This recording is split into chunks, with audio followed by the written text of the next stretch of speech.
Saat ini mata Tuhan menatap kita semua ada di sini. Dan biarlah kita juga menatap Tuhan sebagai fokus. Karena Tuhan ingin berbicara kepada setiap pribadi kita satu dengan satu.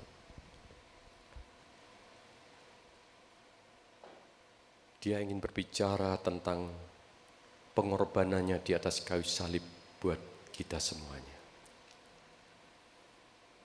Dia ingin menyapa kita semua satu demi satu.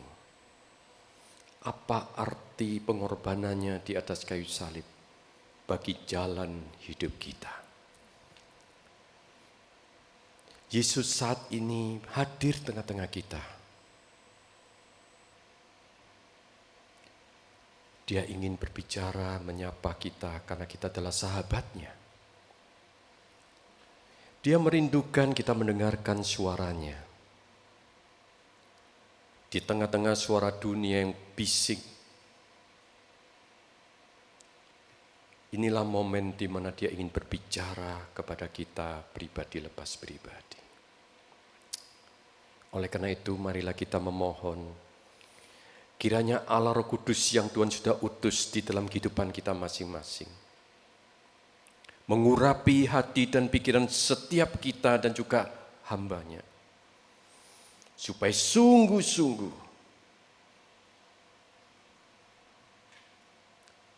pikiran kita, hati kita sediakan untuk mendengar sapaannya, memahaminya, merefleksikannya dalam kehidupan kita, dan sekaligus akan mengubah jalan hidup kita. Di dalam nama Tuhan Yesus Kristus kami naikkan doa kami. Amin. Silakan duduk Ibu Bapak dan sahabat-sahabat muda. Shalom. Pada hari ini kita mengambil satu tema pengorbanannya mengubah jalan hidupku. Ibu Bapak dan sahabat-sahabat muda, pernahkah kita itu berpikir, kenapa di dunia ini harus ada polisi? Kenapa, Pak? Pernahkah kita itu berpikir kalau kita itu jual beli properti itu harus ke notaris?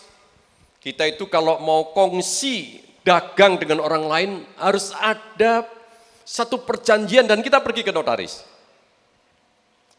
Atau yang paling dekat dengan kita adalah kenapa di rumah kita itu harus ada pintu? Kenapa nggak ada rumah yang terbuka begitu ya? Harus ada pintu. Saudara, pernahkah kita berpikir yang seperti itu? Ya mungkin saat ini kita sudah berpikir ya, dan saya yakin Bapak, Ibu, dan sahabat-sahabat muda di sini sudah ahli pasti bisa menjawabnya.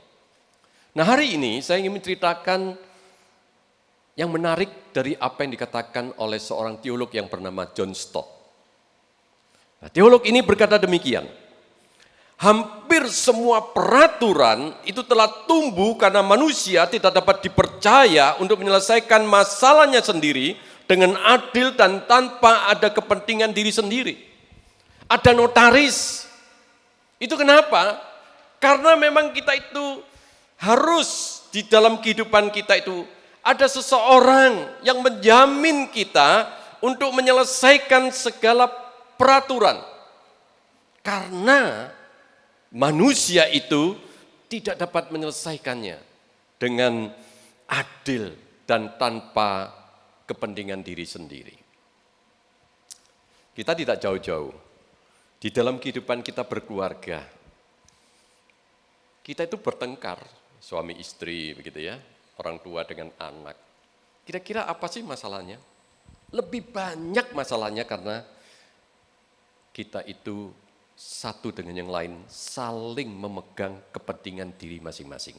Benar enggak Bapak Ibu? Kita terpegang.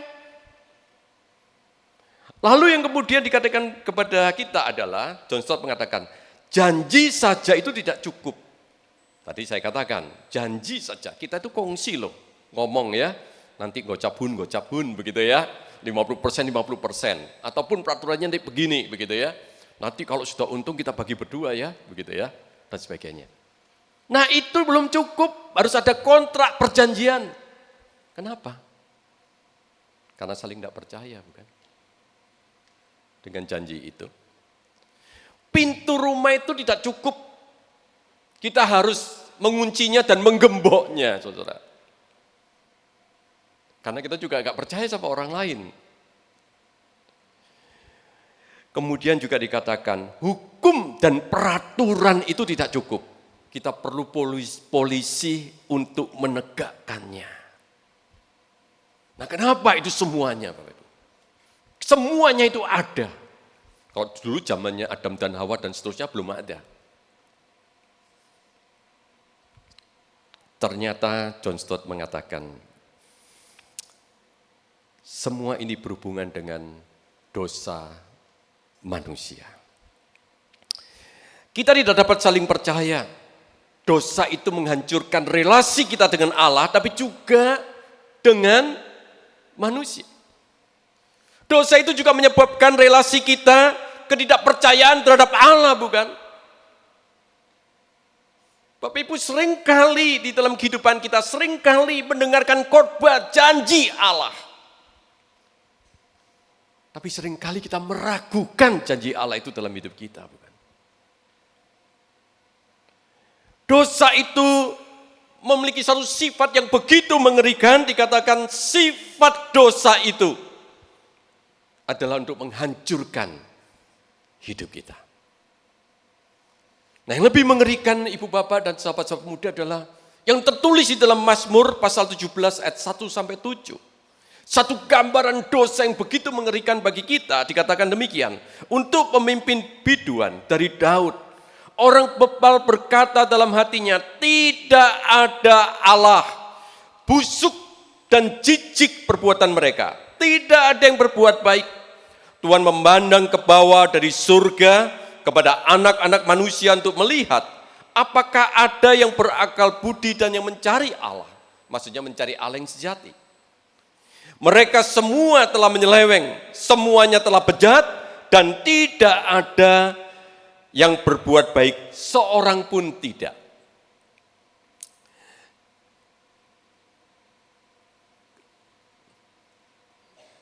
Macet ayat 4-7. Bisa dibantu?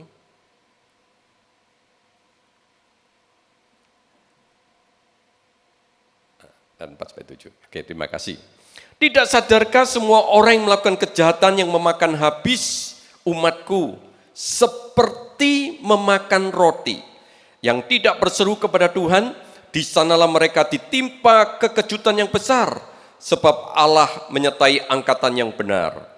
Kamu dapat mengolok-olok maksud orang yang tertindas, tapi Tuhan adalah tempat perlindungannya. Ya, datanglah kiranya dari Sion keselamatan bagi Israel. Apabila Tuhan memulihkan keadaan umatnya, maka Yakub akan bersorak-sorak, Israel akan bersuka cita.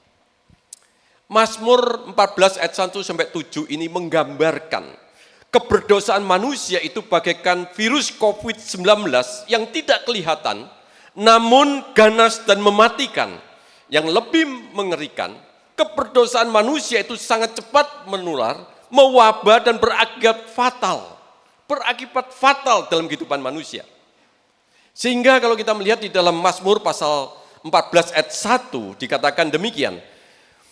Ada orang berdosa yang dikatakan sebagai orang yang bebal. Bapak Ibu, artinya apa? Orang bebal itu adalah orang yang tidak bijak. Orang yang bodoh. Bahkan orang bebal itu di dalam tafsiran, beberapa tafsiran Alkitab dikatakan ini adalah orang-orang yang angkuh, yang sombong di hadapan Tuhan. Karena apa? Mencemooh Allah. Orang yang melakukan penghinaan terhadap Allah. Jadi di sini pemazmur mengatakan bahwa di dalam kehidupan manusia itu kita harus tahu. Kalau kita sebagai orang manusia, seorang manusia yang berdosa, maka kedudukan kita dalam tanda petik dikatakan seperti orang bebal.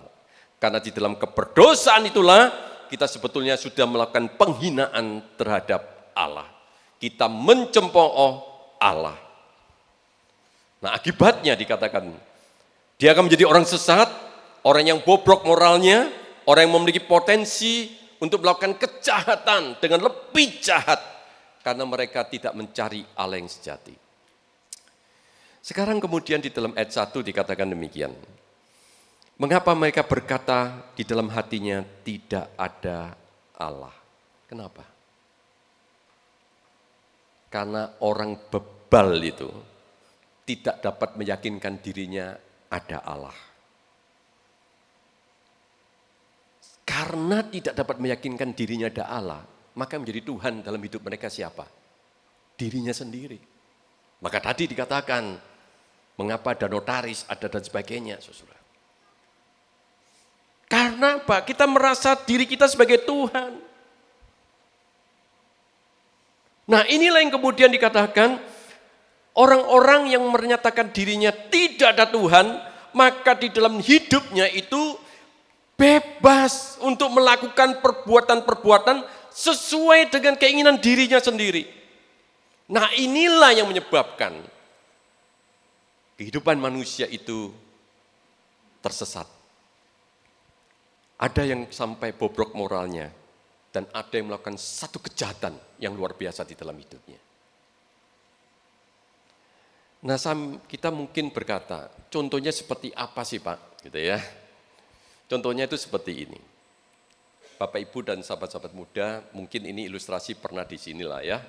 Ini ilustrasi yang lama sekali, cuma saya ulangi begitu ya. Ada seorang pemabuk itu datang ke dokter. Ya, langganan terus-menerus karena akibat mabuk begitu ya, sakit mahnya, kemudian apanya yang sakit begitu ya, dan sering pergi ke dokter langganan ini. Nah, dokter langganan ini akhirnya merasa kasihan dengan langganannya ini. Ini dokter yang baik, saudara ya.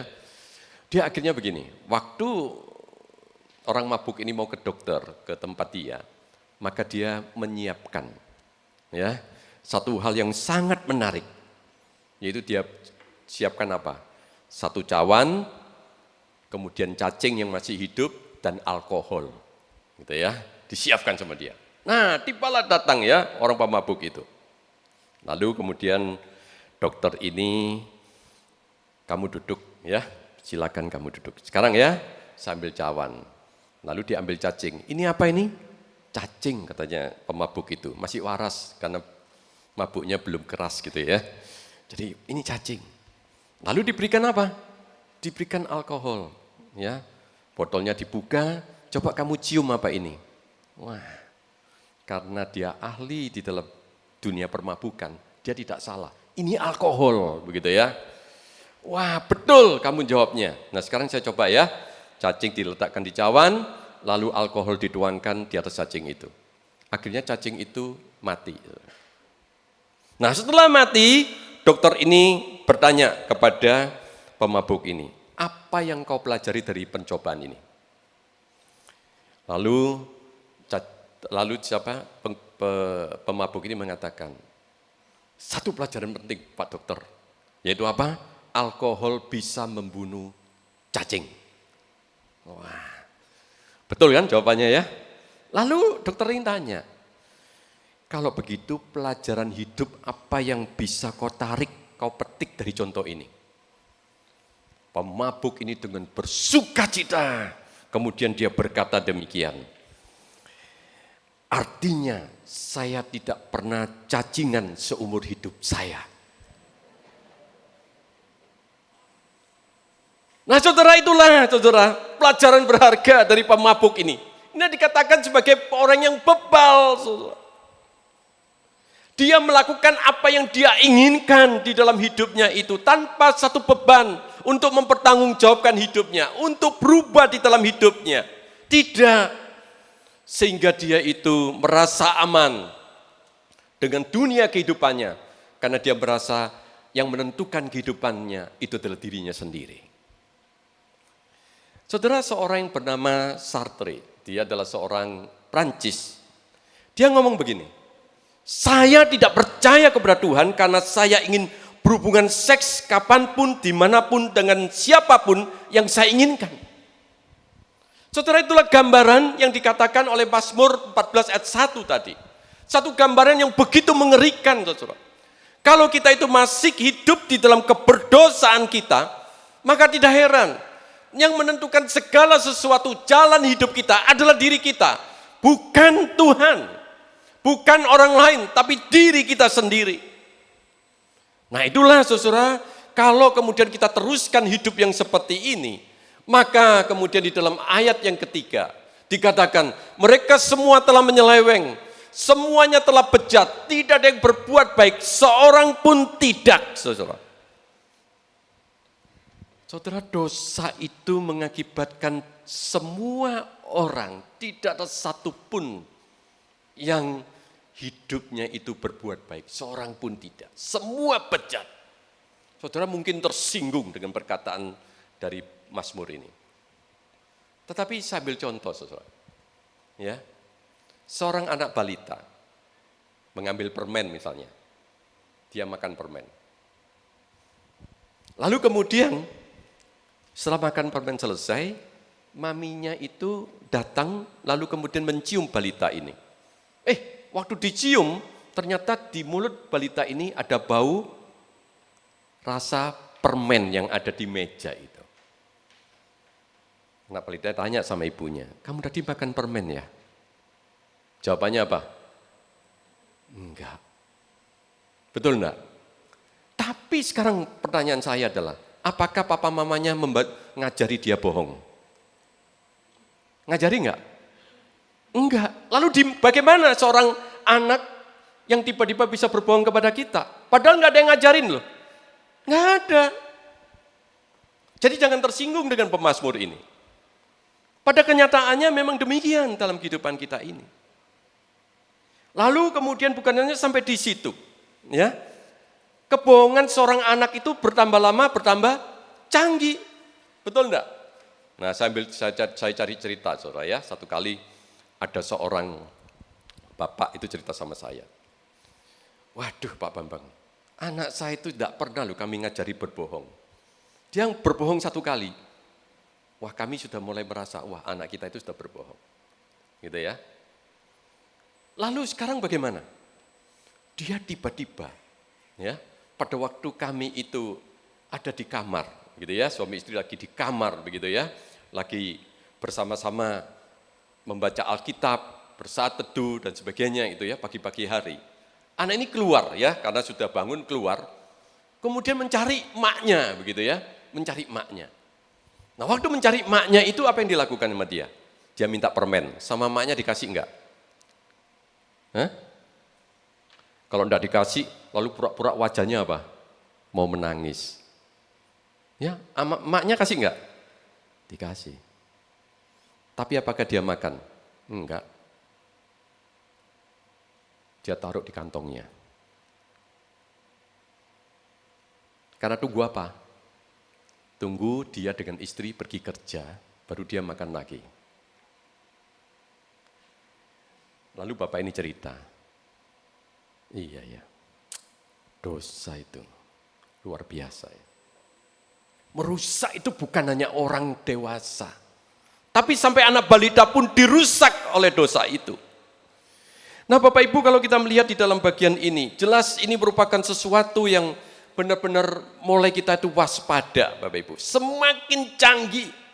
Kita lihat di dalam dunia di Indonesia ini, hukum ataupun peraturan tentang pencucian uang itu semakin ketat. Tapi orang semakin canggih untuk melakukan pencucian uang, bukan? Demikian juga dalam kehidupan keluarga kita. Pertengkaran demi pertengkaran itu kalau kita biarkan, itu semakin rumit dan semakin rumit, bukan? Semakin canggih dalam tanda petik. Pada waktu kita bertengkar Bapak Ibu, kita itu mungkin menyakiti dengan kata-kata yang biasa. Tapi semakin lama dengan kata-kata yang lebih menyakitkan, dengan lebih menyakitkan, dan sampai akhirnya itu sangat menyakitkan. Berapa banyak Bapak Ibu kita itu melihat keluarga itu berantakan karena akibat dosa, di mana setiap pasangan itu masing-masing jadi Tuhannya sendiri. Berapa banyak pasangan Kristen itu bercerai karena persoalan yang seperti ini. Sekarang pertanyaannya, mengapa? Pertanyaan kita, kenapa? Kita lihat di dalam ayat yang keempat, Bapak Ibu. Tidak sadarkah semua orang yang melakukan kejahatan, yang memakan habis umatku seperti memakan roti dan yang tidak berseru kepada Tuhan. Di dalam bagian ini pemazmur ingin mengatakan apa? Bahwa di dalam kehidupan kita sebagai orang yang berdosa itu semakin kreatif merancang keberdosaan. Semakin beringas melakukan kejahatan.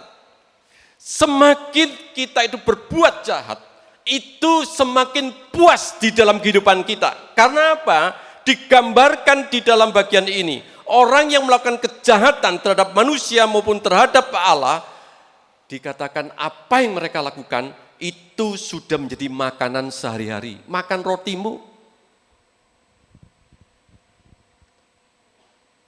Bapak Ibu, kita bersadar loh. Karena dosa itu akan menggiring kita. Melakukan kejahatan itu seperti makan roti kita. Kita itu merasa lapar dan haus kalau kemudian tidak melakukan kejahatan. Itu semakin hari semakin mendorong kita untuk bekerja, untuk melakukan demi kepuasan diri kita sendiri. Melakukan dengan sebebas-bebasnya. Karena kita merasa puas kalau sudah melakukannya. Maafkan saya Bapak Ibu, saya mendengar seorang yang berkata demikian. Jangan tersinggung Bapak Ibu ya, kata-katanya seperti ini.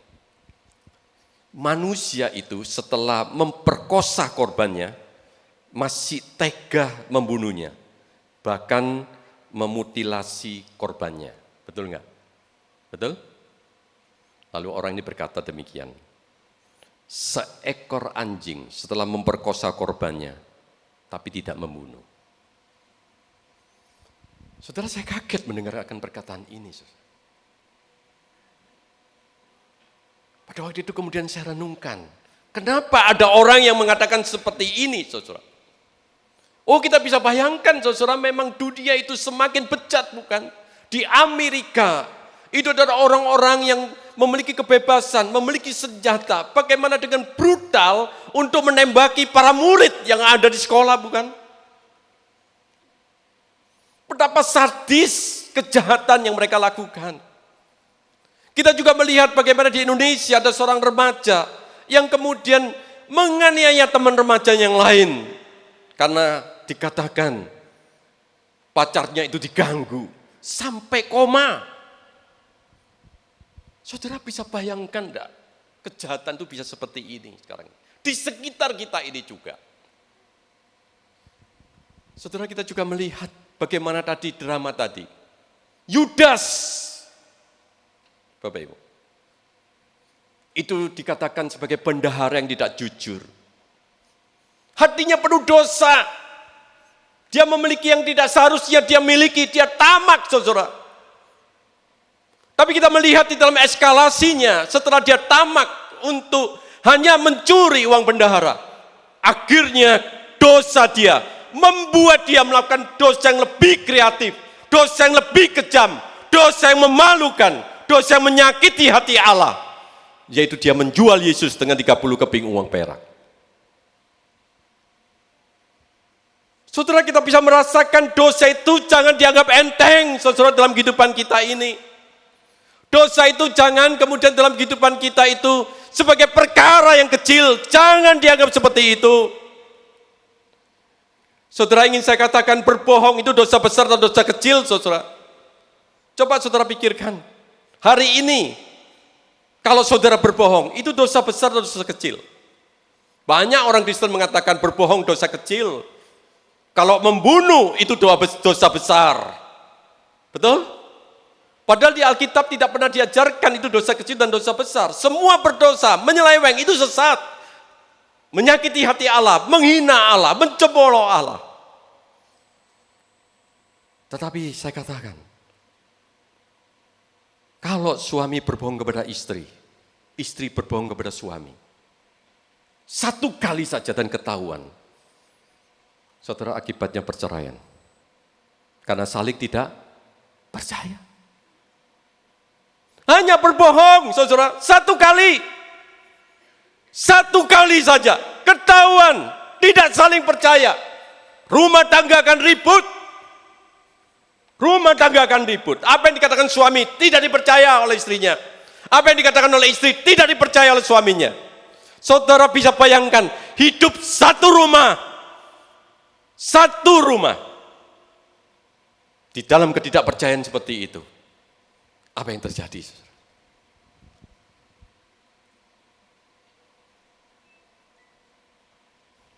Saudara,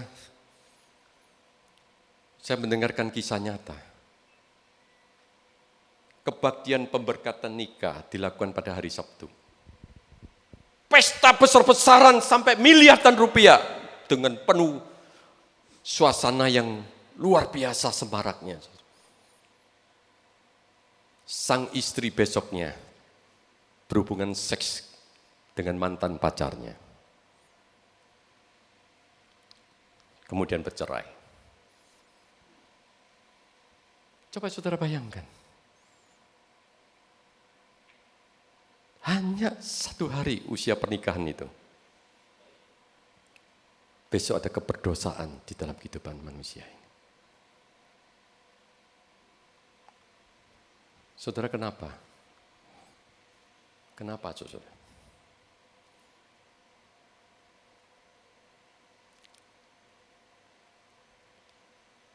Karena setelah menikah, membuka WA, dan mereka tetap berkomunikasi.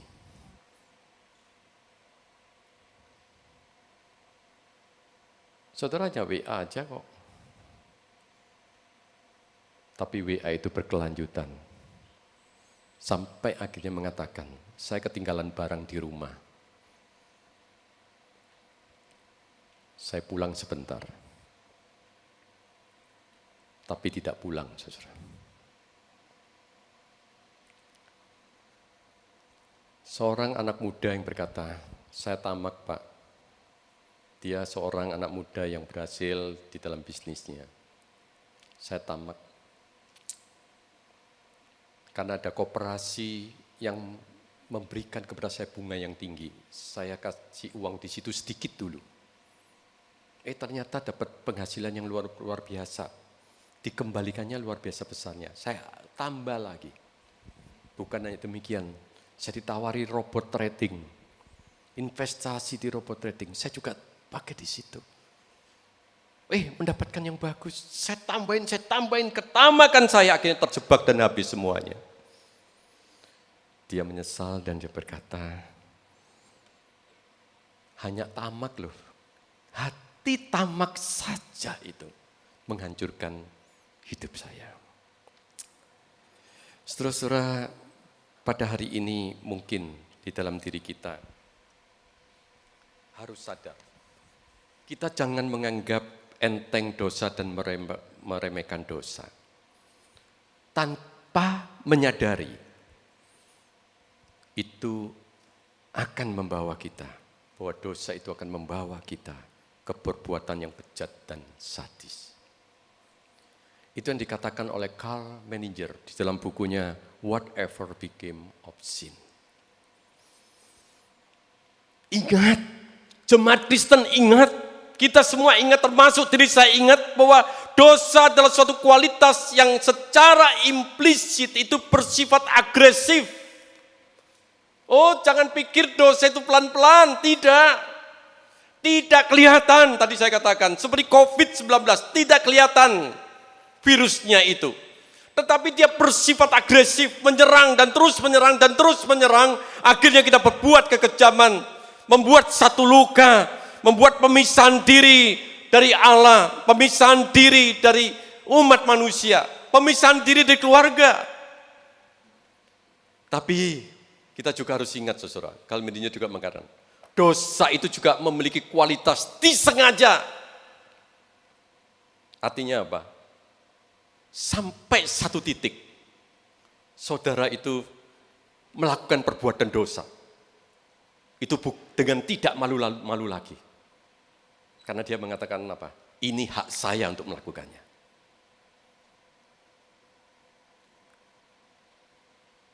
Saudara, begitu banyak orang yang berdosa tidak malu, bukan? Benar enggak? Ditangkap, sudah dikasih apa borgol begitu ya, masih senyum-senyum, betul? Seorang yang telah ditangkap, saudara. Anaknya datang kepada saya. Dia ngomong begini, Pak, menyesal saya. Kenapa kamu menyesal? Punya bapak, seorang Kristen, pergi ke gereja, melakukan segala pelayanan, dipandang orang baik, masuk di dalam penjara. Lalu dia ngomong apa? Bapak saya masih senyum-senyum. Tapi tahu enggak Pak, saya sedih, kenapa? Karena pada waktu masuk ke sekolah, semua teman saya ngomong apa? Itu loh yang bapaknya kemarin tangkap. Itu loh bapak yang kemarin tangkap. Seperti yang tadi drama, saudara. Itu loh bapak yang ditangkap, itu loh anaknya itu teman kita ini. Saudara, susah gak? Susah. Seorang istri yang juga bapaknya ketangkep. Dia ngomong, pergi ke pasar, semua mata itu melihat dia. Betapa hancur akan hatinya itu. Tetapi bapaknya senyum-senyum walaupun sudah diborgol. Saudara, hati-hati. Karl Menninger itu mengatakan dosa itu kalau kita anggap sepele, kita anggap biasa saja. Ingat, dosa itu memiliki kualitas disengaja. Saudara akan lakukan tanpa malu lagi. Saudara akan lakukan dalam kehidupan saudara. Tanpa saudara merasa itu adalah bersalah. Enggak.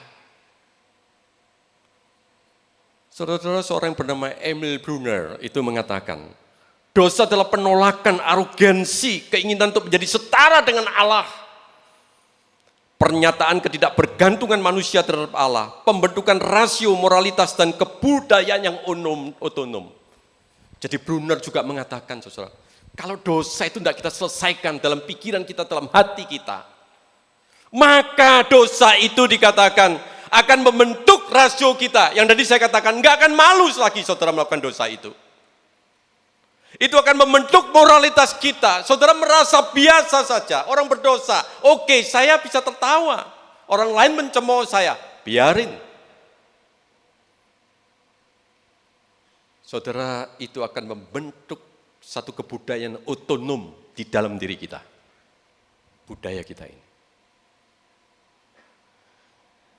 Saudara, oleh karena itu pada hari ini, kita melihat tadi drama, saudara, yaitu Yudas. Yang pengkhianati Tuhan Yesus juga adalah Petrus dengan penyangkalan dirinya, bukan? Nah, saya ambil contoh Petrus, saudara. Petrus itu menyangkal Tuhan Yesus, itu kualitas penolakannya terhadap Allah itu, terhadap Tuhan Yesus itu semakin lama semakin tinggi. Nah, kita lihat saudara, 3 kali dia menyangkal. Ya, padahal pada waktu Tuhan Yesus memperingatkan dia, ya, kamu akan menyangkal aku 3 kali. Diingatkan bahwa engkau akan menyangkal aku 3 kali. Tidak digubris perkataan Tuhan Yesus. Malah dia dengan sombong dia berkata demikian. Sekalipun aku mati bersama-sama dengan engkau, aku tidak akan menyangkal engkau. Di dalam Matius pasal 26 ayat 35. Ini janji dari Petrus. Sekalipun aku mati, aku bersedia. Tetapi saudara, kita lihat. Pada seorang perempuan mendekati dia dan berkata, bukankah kamu adalah salah seorang yang dari Nazaret itu? Jawab Petrus apa? Aku tidak tahu dan tidak mengerti apa yang kau maksudkan. Ya, masih halus ini ya. Lalu tanya lagi, menyangka lagi. Tapi saudara yang ketiga, setelah ditanya lagi oleh orang yang ketiga, Petrus baru ngomong apa? Petrus mengutuk dan bersumpah, aku tidak kenal orang yang kamu sebut ini. Saudara coba lihat, dosa itu semakin lama semakin tinggi, eskalasinya semakin tinggi, derajatnya semakin tinggi, saudara kita lakukan. Oleh karena itu, saudara dalam kehidupan kita juga melihat bahwa pada waktu kita itu membutuhkan kepuasan seperti tadi digambarkan dengan makanan tadi, Bapak Ibu. Kepuasan seperti itu. Saudara kita lihat tadi ada seorang yang perempuan yang berzina tadi, saudara. Tapi sekarang saya ambil, saudara, contohnya perempuan berzina di dalam pasal yang keempat. Yang tadi kemungkinan pasal yang ke-8. Nah, di dalam pasal yang keempat ada seorang wanita yang berzina demi kepuasan dirinya.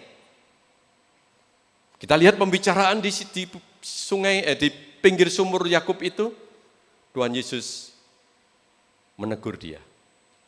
Kamu sudah punya 5 suami.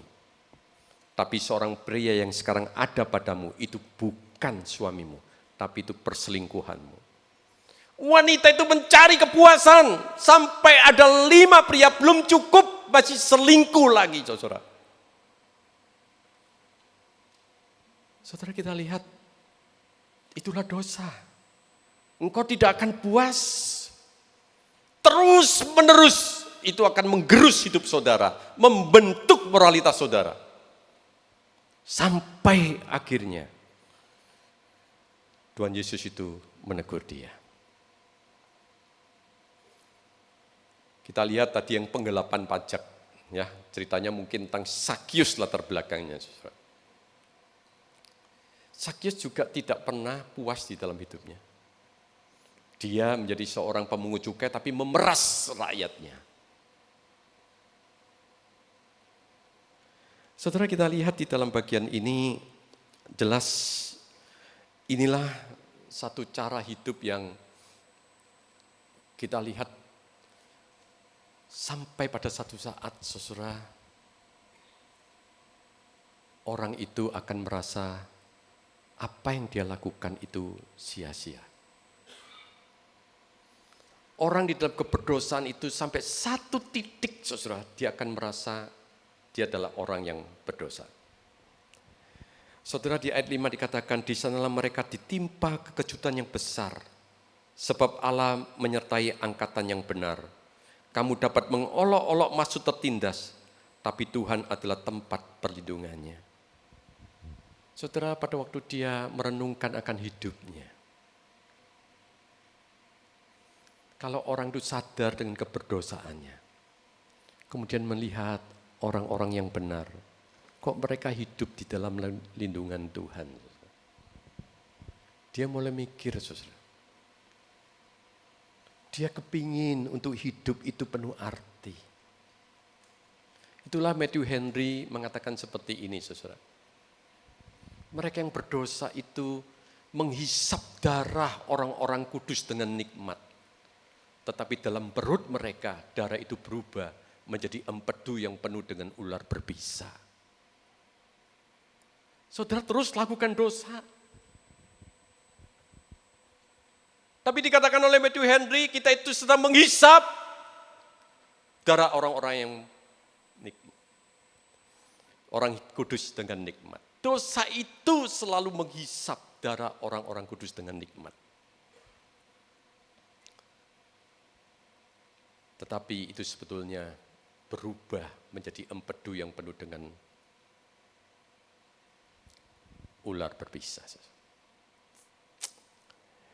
Saudara, di dalam kehidupan kita ini, kalau kita melihat apa yang dikatakan oleh Matthew Henry ini, saudara, maka ada satu hal, Bapak Ibu. Bukankah hal yang seperti ini harus kita selesaikan di dalam kehidupan kita? Kita harus menyelesaikan kalau kita sedang berdosa. Kita sedang dalam dilema, tidak bisa lepas dari keberdosaan kita. Kepada siapakah kita minta tolong, saudara?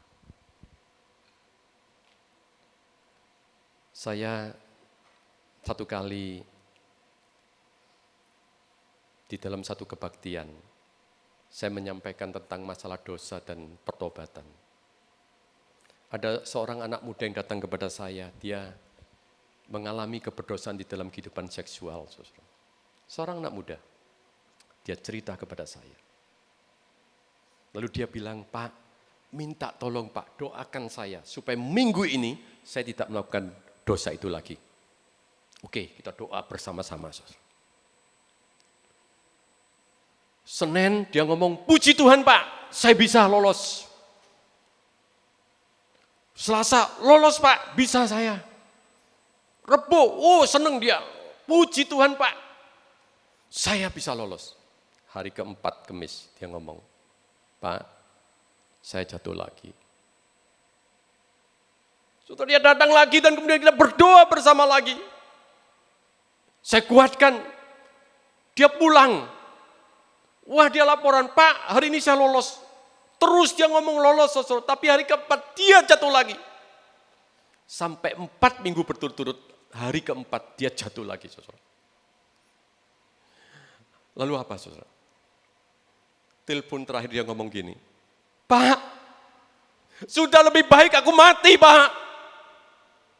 Kalau seorang pendeta saja sudah mendoakan saya masih begini, saya nggak ada obat lagi bukan? Lebih baik saya mati. Sudah Pak, jangan telepon saya lagi, biarkan saya menempuh jalan hidup saya sendiri. Saudara saya telepon, saya minta dia datang kembali, saudara. Saudara dia menangis di depan meja saya, dia berlutut menangis di sana. Dan kemudian dia berkata, tolonglah aku Tuhan, aku sudah tidak kuat, aku sudah tidak kuat dengan keadaan seperti ini. Dia mengatakan lebih baik aku tidak di muka bumi ini. Entah kemana aku pergi.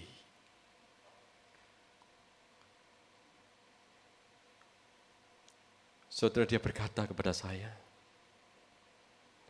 baru mengerti Pak, dosa yang saya anggap remeh waktu yang lalu. Bertahun-tahun saya pelihara Pak. Ternyata menyakitkan hati saya. Ternyata membuat saya itu menderita. Membuat saya tidak kuat lagi Pak. Dan dia kemudian berkata, dosa itu menggerogoti hidupnya. Sampai kemudian dia berkata apa? Sampai pikiran saya pun terganggu Pak. Setiap saat pada waktu saya bekerja, maka di situ saya terbayang dengan keberdosaan saya. Pada saat saya tidur Pak, tiba-tiba saya bisa loncat. Saya mengatakan tidak, saya tidak mau. Papa mamanya datang, kenapa kamu ngomong seperti itu? Dia berbohong, dia mengatakan, saya ngelindur. Padahal enggak, satu bayangan yang membuat dia tidak bisa keluar dari sana. Dia tersiksa, saudara. Bukan hanya demikian. Dia berkata, aku hopeless, Pak. Aku ini sudah hopeless. Dia menyerahkan satu surat, saudara, kepada saya. Dan surat itu ternyata kata-kata perpisahan dengan keluarganya. Dia mengatakan di situ, maafkan saya Tuhan Yesus, maafkan saya Papa, maafkan saya Mama. Saudara dia tersiksa. Dia mengatakan, enggak ada jalan lain.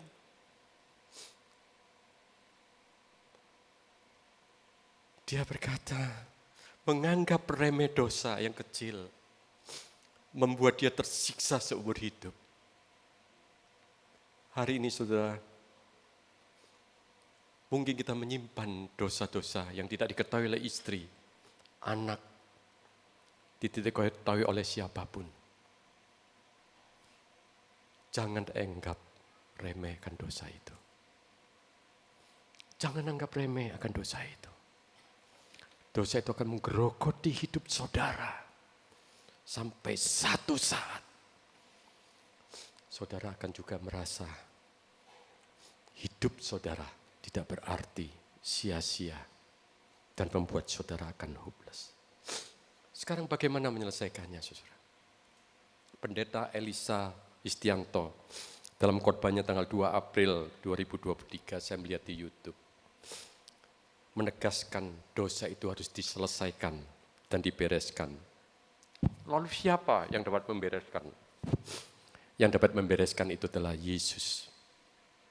Yang adalah manusia yang sejati.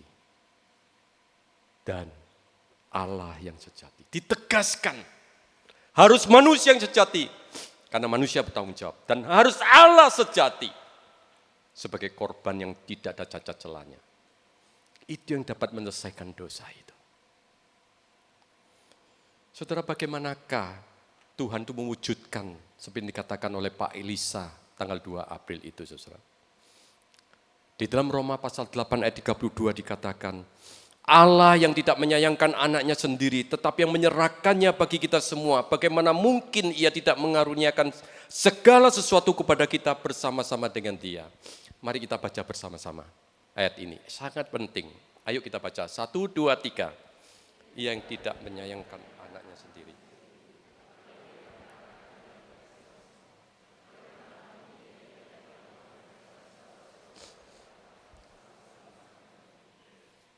Saudara, ayat ini biasa saja mungkin bagi kita. Ia yang tidak menyayangkan anaknya sendiri. Tapi menyerahkan bagi kita semua. Tapi Bapak Ibu tahu, kalimat yang ditulis di situ sangat tajam. Kata menyerahkan di situ tanpa kasihan. Bapak Ibu coba bayangkan, seorang bapak tanpa kasihan menyerahkan anaknya. Bukan hanya tanpa kasihan, dikatakan kata menyerahkan di situ adalah satu tindakan Allah yang menyayat hati. Kenapa? Karena dalam konteks ini berbicara apa? Allah Bapa mengantar anaknya yang tunggal itu ke tempat pembantaian manusia. Menyerahkan ke pembantaian manusia. Saudara coba bayangkan keadaan seperti ini, saudara. Saudara bisa bayangkan hati Bapa itu untuk mengampuni dosa saudara dan saya. Itu sampai menyerahkan anak yang tunggal itu. Tanpa belas kasihan. Menyerahkan anaknya ke tempat pembantaian itu. Satu kali saya itu diminta untuk memimpin kebaktian tutup peti seorang anak tunggal yang meninggal. Selesai khotbah, tabur itu saudara ya, minyak itu selesai. Setelah selesai saya minta kepada petugas untuk menutup peti itu. Saya berjalan menuju tempat duduk. Tapi pada waktu saya berjalan menuju tempat duduk, lalu kemudian saya dengar teriakan, jangan tutup, jangan tutup, jangan tutup. Saya menoleh. Saudara-saudara, suami yang punya anak ini di sisi kiri peti, istri di sebelah kanan. Anak tunggal yang meninggal. Petugas itu sudah menyiapkan tutup, mau ditutup. Ditarik sama mereka, jangan tutup, jangan tutup, jangan tutup, jangan tutup. Saudara sampai berapa lama? 45 menit, enggak bisa ditutup. Nangis saudara. Semua yang kemudian melihat itu semua menangis saudara. Dan yang membuat saya terenyuh adalah apa? Sampai papa mamanya itu mengangkat kakinya mau masuk ke dalam peti mati yang sama. Saudara, anak tunggal. Bapak enggak rela kok. Tapi pernah bayangkan hari ini saudara. Kalau Allah Bapa itu menyerahkan anak yang tunggal. Untuk siapa saudara? Untuk saudara dan saya orang bebal ini. Untuk saudara dan saya orang yang telah menyakiti hati Allah. Untuk saudara dan saya yang telah menyingkirkan Allah. Untuk saudara dan saya menganggap dosa itu remeh. Saudara, Allah itu tidak main-main. Dia menyerahkan anak yang tunggal untuk saudara dan saya. Saudara coba bayangkan. Pikirkan saat ini, dosa saya itu seperti apa? Saudara anggap remeh? Ingatlah, Tuhan tidak menganggap remeh. Sampai mengutus anaknya yang tunggal. Enggak remeh, saudara. Oh, kita tuh menganggap bahwa ini perkara yang kecil. Tapi sekarang kita bersama pikirkan pada waktu Allah Bapa untuk menyerahkan anaknya, mengutus anaknya yang tunggal ke dunia ini. Apakah perkara kecil, saudara? Sekarang kita akan berpikir, saudara. Kalau dosa itu perkara kecil, tapi sekarang kita pikirkan dalam hidup kita. Waktu Allah Bapa mengirimkan anaknya yang tunggal itu mati di atas kayu salib. Di dalam pembantaian manusia. Apakah itu perkara kecil, saudara? Kalau saudara masih menganggap itu perkara yang kecil, saudara, saya ingin tanya,